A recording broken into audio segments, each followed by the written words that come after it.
अस्सलाम वालेकुम। हम अपनी 10th सीरीज़ मुकम्मल कर चुके हैं और आज से हम स्टार्ट करेंगे एक्टिव एंड पैसिव वॉइस। तो चलिए अब बगैर टाइम ज़ाया कि हम डायरेक्ट पॉइंट पे आते हैं कि हमारे जो एक्टिव सेंटेंसेस हैं वो कौन से होंगे और पैसिव सेंटेंसेस किन्हें कहते हैं।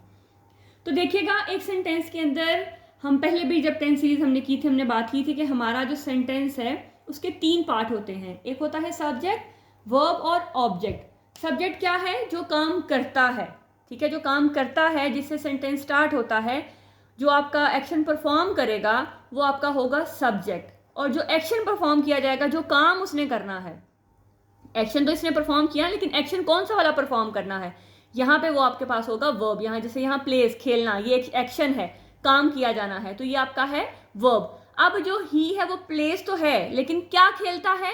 वो क्या खेलता है? वो क्रिकेट खेलता है, तो क्रिकेट आपका हो गया ऑब्जेक्ट। तो जो भी आपका एक्टिव सेंटेंस होगा वो कौन सा सेंटेंस होगा? जिसमें आपका सब्जेक्ट जो है वो स्टार्ट में होगा, जिसमें आपका सब्जेक्ट काम करेगा, जिसमें आपका सब्जेक्ट एक्टिव रोल प्ले करेगा, इसलिए तो हम इसको एक्टिव सेंटेंस कहते हैं। अब सेंटेंस में आपको पता लग गया कि आपके पास 3 हिस्से होते हैं, सब्जेक्ट, वर्ब और ऑब्जेक्ट। जब भी हम एक एक्टिव सेंटेंस करते हैं तो उसकी हमारी जो अरेंजमेंट है वो क्या है? नंबर 1 सब्जेक्ट, नंबर 2 वर्ब और नंबर 3 ऑब्जेक्ट। ये आपके पास एक सिंपल सेंटेंस, जो आपके पास एक कंप्लीट सेंटेंस है जिसमें एक्स्ट्रा इंफॉर्मेशन नहीं दी गई, वहां पे ये इसकी सीक्वेंस बनेगा। अब जब हमने पैसिव बनाना है तो क्या होता है कि ये सीक्वेंस उल्टा हो जाता है, ऑब्जेक्ट, वर्ब और सब्जेक्ट। अब इस सेंटेंस में जो आपकी सीक्वेंस चेंज हुआ, जो आपकी ये नंबरिंग चेंज हो गई, इसमें सब्जेक्ट क्योंकि एंड में चला गया, यानी कि यहाँ पे वो एक्टिव नहीं रहा, यहाँ पे वो बिल्कुल एंड में लग गया, एक साइड पे लग गया। तो जब यहाँ पे इस तरह की कंडीशन होगी कि जो आपका सब्जेक्ट है वो कहीं साइड पे हो जाए, वो थोड़ा ढीला पड़ जाए, तो उसको हम कहते हैं पैसिव सेंटेंस। पैसिव का वैसे मतलब होता है जो एक्टिव ना हो, ठीक है। एक्टिव को तो आपको मतलब से पता लग गया कि जो एक्टिव है, जो काम कर रहा है। अब यही काम करने वाला अगर एंड में चला जाता है, बिल्कुल आखिर में लग जाता है, एक साइड पे हो जाता है, तो फिर इस तरह के सेंटेंसेस को हम कहते हैं पैसिव वॉइस। अब इसको चेंज कैसे करना है?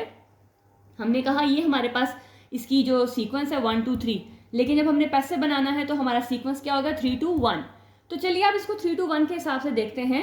तो इसका मतलब है 3 हमारे पास ऑब्जेक्ट है, तो ये है क्रिकेट, तो हम यहाँ लिखते हैं क्रिकेट। वर्ब हमारे पास प्ले है, तो यही आ जाएगा, इसका मतलब है यही आ जाएगा। ऑब्जेक्ट हमारे पास ही है, तो ये जब इसकी जगह पे जाएगा तो ये ही रहा।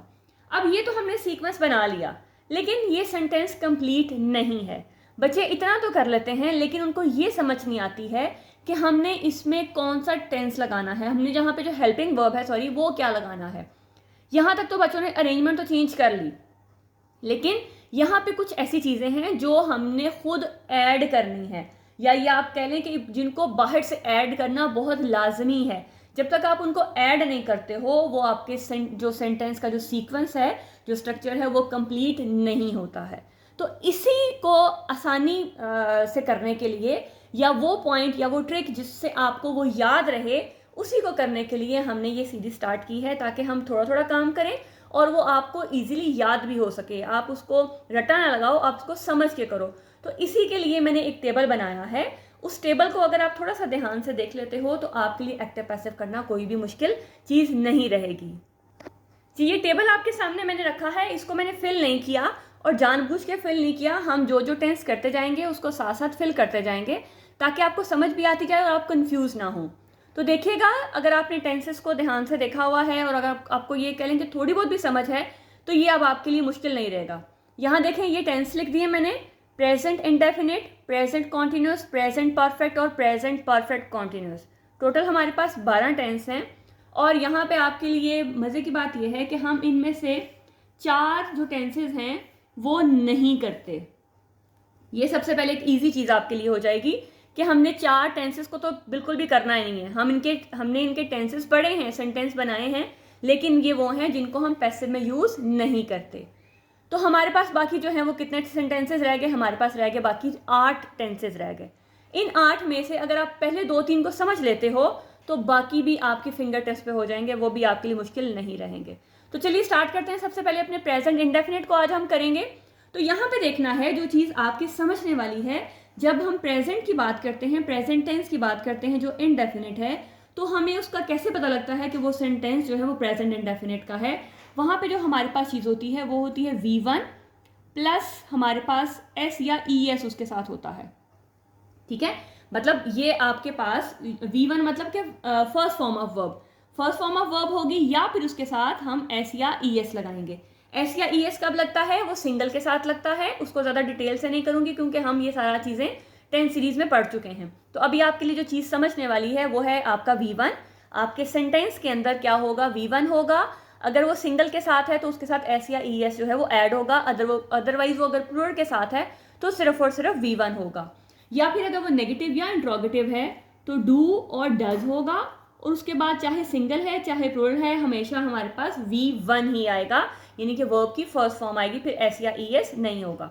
ये चीज़ तो आपको पहचान के लिए कि आपके प्रेजेंट इंडेफिनिट टेंस में ये चीज़ मौजूद होगी। जब भी प्रेजेंट इंडेफिनिट का जो टेंस आएगा, सेंटेंस आएगा, उसके अंदर कोई एक चीज़ इस तरह से मौजूद होगी। अब हम उसको जब पैसिव बनाएंगे तो फिर हमने क्या लगाना है? फिर हमने लगाना है इज, आर, एम। हमारा जब पैसिव आएगा उसमें हमने क्या लगाना है? Helping verb is, are, am. Is आएगा हमारा सिंगल के साथ, ठीक है, और आर आएगा हमारा प्लूरल के साथ, और एम आएगा हमारा आई के साथ। ये बस इतनी सी चीज़ आज आपने याद रखनी है। ये हम जो है प्रेजेंट इंडेफिनिट को पढ़ रहे हैं, उसके सेंटेंसेस कर रहे हैं, जिसकी पहचान क्या है कि उसके पास सेंटेंस के अंदर हमारे पास V1 होगा अगर वो ज़्यादा के साथ है। अगर वो सिंगल ही, शी, इट के साथ है तो उसके साथ एस या ई एस साथ ऐड होगा। जैसे प्ले है, अगर दे प्ले है तो सिर्फ प्ले है, अगर शी, ही, इट है तो प्लेज आएगा, ठीक है।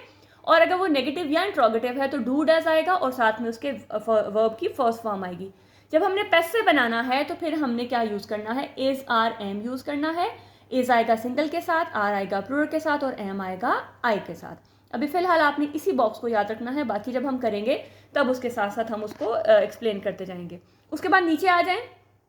आपका जब सब्जेक्ट आए होगा तो जब वो ऑब्जेक्ट बनेगा तो वो में चेंज हो जाएगा। इस तरह she, her, he, him, they, them, you में रहेगा। कोई भी अगर नेम है, कोई अली है, तानिया है, तो वो अली, तानिया में ही रहेंगे। वी है तो वो अस में चेंज हो जाएगा। ये आपने थोड़ा सा इसको याद रखना है, एक दो दफ़ा पढ़ेंगे तो आपको ऑटोमेटिकली याद हो जाएगा। तो चलिए आप सेंटेंसेस को करते हैं, और इसी चीज़ को जहन में रखते हुए आज हमने अपना प्रेजेंट इंडेफिनिट के जो वॉइसेस हैं उनको क्लियर करना है। जी, अब सेंटेंसेस की तरफ आ जाते हैं। अब आपने बहुत ध्यान से, बहुत ही गौर से देखना है, कॉन्सेप्ट को समझने की कोशिश करनी है, रटा नहीं लगाना, ठीक है। आपको एक बॉक्स बता दिया कि ये चीज़ आपकी जो है वो प्रेजेंट इंडेफिनिट की पहचान है। अब आप सेंटेंसेस की तरफ देखिएगा। ही राइट्स सॉन्ग्स। ही आपका काम कौन कर रहा है? ही कर रहा है, तो इस मीन ये सब्जेक्ट है। ये लिखने का जो काम है वो आपका वर्ब है, और ये आपका ऑब्जेक्ट है। मैंने सिंपल सेंटेंसेस से स्टार्ट करने की कोशिश की है ताकि वो बच्चे जो बिल्कुल जिनको इनका आइडिया नहीं है, इसका कॉन्सेप्ट क्लियर नहीं है, जीरो लेवल से जो है या बेसिक लेवल से इसको मैंने स्टार्ट करने की कोशिश की है ताकि ये इजी रहे आपके लिए। और फिर मैंने इजी टू डिफिकल्ट लेवल थोड़ा बढ़ाऊंगी ताकि सेंटेंसेस अगर थोड़े मुश्किल आ जाते हैं तो भी आपको उसका आइडिया हो जाए। तो चलिए, अब हमने कहा था कि जो हमारी 1, 2, 3 की सीरीज जो सीक्वेंस है ये हो जाएगी 3, 2, 1। अब यहाँ पे हमारा 3, 2, 1 तो आ जाएगा। यहाँ पे हमने क्या लगाया? हमने लगाया यहाँ पे सॉन्ग्स। ये हमारा 3 की जगह जो है वो ये 3 जो है हमारा 1 की जगह आ गया। अब हमने कहा था, अभी जो हमने बॉस को जो स्टडी किया था उसमें जो हमने पॉइंट्स देखे थे, हमने कहा था कि अगर हमारे पास एस या ई एस है या सिंपल हमारे पास वर्ब की फर्स्ट फॉर्म है, इसके लिए आपको वर्ब की फर्स्ट फॉर्म का होना लाजमी है कि आपको पता हो कि कौन सी जो फॉर्म है वो फर्स्ट है। यहाँ देखिएगा, जैसे टेक है ये बगैर एस या ई एस के है, और ये राइट्स है, तो दोनों ये आपके पास फर्स्ट फॉर्म है। ये सिंगल है तो इसलिए हमने यहाँ पे इसके साथ एस को ऐड किया है। तो जहाँ पे हमारे पास सिंगल फॉर्म आएगी वहाँ पे हमने क्या लगाना है? इज, आर, एम, ठीक है। ये सिर्फ 3 चीज़ें हैं जो हमने लगानी है। अब हमने ऑब्जेक्ट को यहाँ लगा दिया। अब आपने देखना है कि आपके पास ऑब्जेक्ट कितने हैं, एक है या ज़्यादा हैं। तो हमारे पास ये सॉन्ग नहीं है, ये सॉन्ग्स हैं, मतलब सॉन्ग्स का मतलब ज़्यादा। तो ज़्यादा के लिए हम हमेशा लगाते हैं आर, तो सॉन्ग्स। उसके बाद हमारा लगेगा जो हमारा हेल्पिंग वर्ब होगा। उसके बाद हमने बात की थी कि हमने लगाना है अपना जो आपके पास वर्ब है, सॉन्ग्स आर रिटर्न। इसकी हमेशा थर्ड फॉर्म, चाहे कोई भी आपके पास वॉइस है, थर्ड फॉर्म हमेशा आएगी, चाहे वो कॉन्टिन्यूस है, प्रेजेंट है, पास्ट है, फ्यूचर है, हमेशा जो आपके पास वर्ब की थर्ड फॉर्म आएगी, इसके अलावा और कुछ नहीं आएगा। इसके बाद आता है हमारा बाय, और बाय के बाद जैसे मैंने कहा ही जो है वो चेंज हो जाएगा हिम में। तो ये सिंपल सा आपका सेंटेंस है जिसको आप सिर्फ थोड़ी सी तवज्जो के साथ बड़े इजीली बना सकते हो। देखिएगा, सॉन्ग्स, उसके बाद आपने लगाना है हेल्पिंग वर्ब, वो आप पे डिपेंड करेगा आपके ऑब्जेक्ट पे, ऑब्जेक्ट कितने हैं आपके पास। जब वो सब्जेक्ट बन जाएगा तो सॉन्ग्स ज़्यादा हैं तो सॉन्ग्स आर, उसके बाद आपने वर्ब की थर्ड फॉर्म लगानी है, इसके बाद आपने बाय को ऐड करना है और ही को चेंज करना है हिम में। जैसे मैंने पहले कहा कि हमें कुछ चीज़ें बाहर से ऐड करनी पड़ती हैं, उसके बिना हमारा जो सेंटेंस है वो कंप्लीट नहीं होगा। आगे देखिएगा, शी लव्स हर कैट। अब ये शी आपका सब्जेक्ट है, लव्स आपका यहाँ वर्ब है और हर कैट ये इसके साथ ही आएगा, ये आपका ऑब्जेक्ट है, कैट के साथ ही उसकी पोजेशन भी आएगी, हर भी साथ आएगा, ठीक है। तो आपने खाली कैट को अंडरलाइन नहीं करना है। तो देखिएगा अब इसको जब मैं साथ यहाँ पे लेके आती हूँ तो कैट, अब मेरे पास कैट सिंगल है, इज, उसके बाद लगना है आपका थर्ड फॉर्म, उसके बाद हमेशा हमने बाय लगाना है, बाय हर। देखिएगा ये 1 2 3 की सीरीज जो आपके पास थी, 3 2 1, सिर्फ आपने 3 और 2 के दरमियान में ऐड करना है हेल्पिंग वर्ब और 2 और 1 के दरमियान में ऐड करना है बाय। तो ये आपके पास सेंटेंस जो है वो कंप्लीट हो जाएगा। आगे देखिएगा, she loves her cat very much. अब यहाँ पे वेरी मच जो है ये आपके पास सब्जेक्ट है, ये आपके पास वर्ब है और ये आपके पास ऑब्जेक्ट है। तो जब हमारे पास ये सेंटेंस कंप्लीट हो गया है तो फिर वेरी मच क्या है, तो वेरी मच आपके पास एक्स्ट्रा इंफॉर्मेशन है, ठीक है, जो आपके पास एक्स्ट्रा है, जो आपके वर्ब को मजीद बता रहा है कि वो अगर वो लव करती है, प्यार करती है तो कितना करती है, तो इसका मतलब वेरी मच। तो यहाँ पे इससे परेशान होने की जरूरत नहीं है, आप समझे कि सेंटेंस इतना ही है आपके पास। सेंटेंस को हम लिखते हैं हर कैट, सॉरी ऊपर मैंने मिस कर दिया है, her cat is loved by her, ठीक है। ये सेंटेंस कंप्लीट हो गया, यहाँ मुझसे जल्दी में जो है सॉरी मिस हो गया है, तो हर कैट लाजमी आएगा, her cat is loved by her, her cat is loved by her. अब यहाँ तक तो मैंने सेंटेंस कंप्लीट कर लिया, तो फिर ये एक्स्ट्रा इन्फॉर्मेशन कहाँ जाएगी, इसको आपने आराम से बिल्कुल एंड में जैसे ये लगी हुई है वैसे ही लगा देना है, वेरी मच, सॉरी मिस हो गया है, ठीक है। तो her cat is loved by her very much. You take a bath daily, तो पहले आप अपना सब्जेक्ट, वर्ब और ऑब्जेक्ट को लाजमी अंडरलाइन करें। अब ये देखें डेली, तो डेली मतलब कि ये आपके पास क्या है, एक्स्ट्रा इंफॉर्मेशन है। हम इसको चेंज कर लेते हैं, अ बाथ, अब एक है, इज थर्ड फॉर्म, उसके बाद टेकन बाय यू और एंड में आपने आराम से इसी एक्स्ट्रा इंफॉर्मेशन को एंड में लगा देना है। ये एंड में है, इसका काम जो है वो वहीं पे रहेगा। We use milk for making cheese, सबसे पहले अपना सब्जेक्ट वर्ब ऑब्जेक्ट लाजमी अंडरलाइन करना है, देखना है कि हमारी जो सेंटेंस है वो कहाँ तक कंप्लीट हो रहा है। तो वी आपके पास सब्जेक्ट, वर्ब और ऑब्जेक्ट, यहाँ देखें बात पूरी हो रही है कि हम दूध इस्तेमाल करते हैं, बाकी जो है उसको छोड़ दें, इसको ये आपके पास समझे कि एक्स्ट्रा इंफॉर्मेशन है।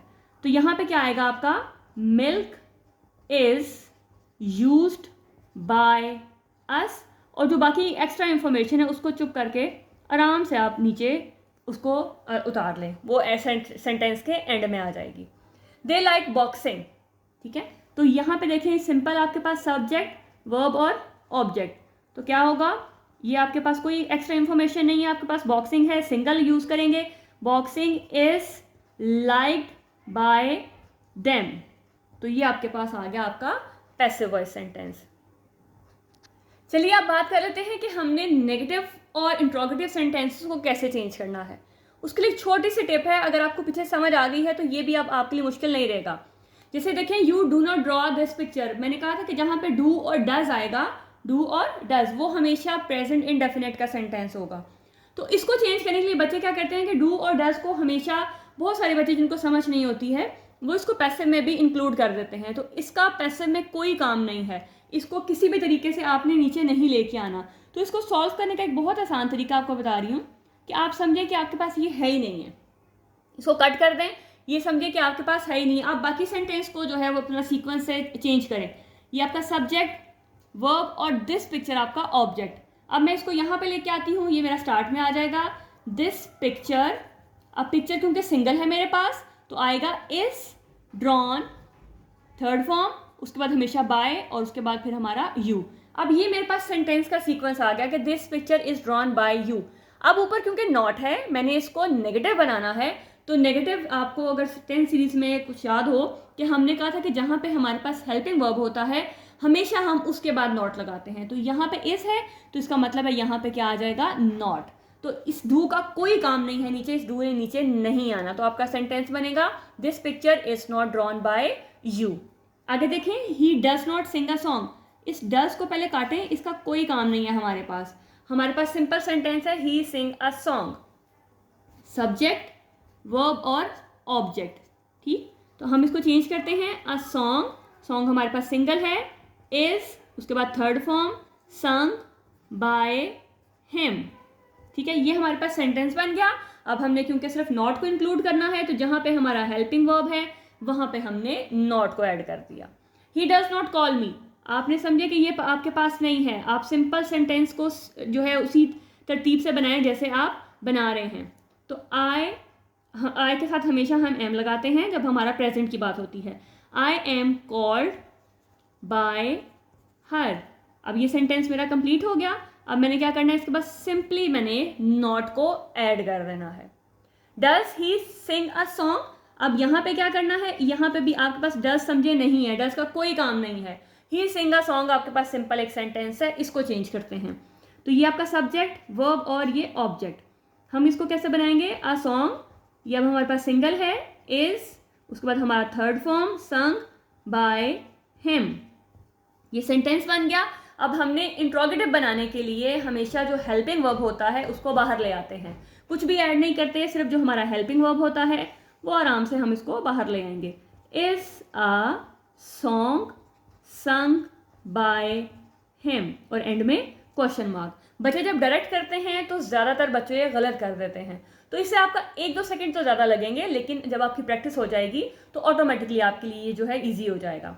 डू दे प्ले क्रिकेट, तो हमारे पास ये डू नहीं है, हमने बाकी सेंटेंस को करना है, सब्जेक्ट वर्ब और ऑब्जेक्ट।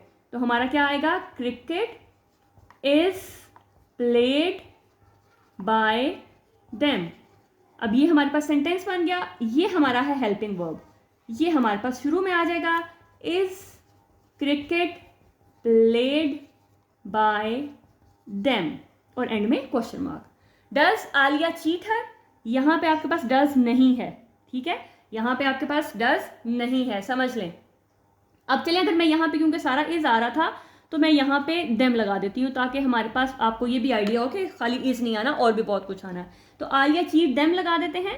तो अब यहाँ पे क्या आएगा, ये देम है तो ये चेंज हो जाएगा दे में, they are cheated by Alia, ठीक है। अब यहाँ देखें, ये आपका हेल्पिंग वर्ब क्या है, आर, तो यहाँ पे शुरू में क्या आ जाएगा, are they cheated by Alia और एंड में क्वेश्चन मार्क। तो ये ईजीएस्ट वे है, सिंपलेस्ट वे है, इसको थोड़ा सा जब आप प्रैक्टिस करोगे तो ऑटोमेटिकली आपको समझ आ जाएगी, फिर आप डू और डज को ऐड नहीं करोगे। अब एक सेंटेंस ऐसा करते हैं जिसमें डू डज और डू डज हो हमारे पास और नॉट भी हो, उसको हम किस तरह से सॉल्व करेंगे। ये देखिएगा, अगर सेंटेंस में डू डज हो, मतलब वो इंट्रोगेटिव और नेगेटिव इकट्ठा हो, तो हम इसे कैसे सॉल्व करेंगे।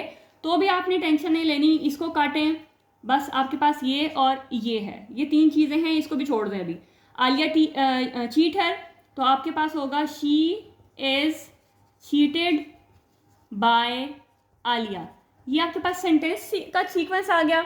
अब हमने पहले इसमें नॉट को ऐड करना है, नॉट हमेशा हमारे पास आता है हेल्पिंग वर्ब के बाद, तो क्या होगा, she is not cheated by Alia. अब हमने क्योंकि इसको इंट्रोगेटिव भी बनाना है तो ये हमारे पास स्टार्ट में आ जाएगा, is she not cheated by Alia और एंड में question mark. Do they not play cricket, तो सेम आपके पास इसको भी छोड़ देना है, इसको भी छोड़ देना है। दे प्ले क्रिकेट आएगा तो आपके पास आ जाएगा cricket is played by them, ये आपके पास सेंटेंस आ गया। अब आप पहले इस नॉट को एडजस्ट करें जो कि हमेशा आपका हेल्पिंग वर्ब के बाद आएगा। अब आपने क्या करना है कि ये जो आपका हेल्पिंग वर्ब है इसको आप स्टार्ट में ले आएंगे, is cricket not played by them. तो ये आपके पास एक छोटा सा जो है वो सेंटेंस बन जाएगा और आपका पैसेज जो है वो कंप्लीट हो जाएगा। सिर्फ आपने थोड़ा सा फोकस करना है, ध्यान करना है कि आपने चीज़ों को लेके कैसे चलना है। आप अगर डायरेक्ट करोगे तो गलत करोगे। मैंने बेसिक लेवल से इसे स्टार्ट किया है और सिर्फ एक ही टेंस को फोकस किया है, क्योंकि आपके पास अगर प्रेजेंट और पास्ट इंडेफिनिट कर लेते हो तो बाकियों को करना इतना मुश्किल नहीं होगा।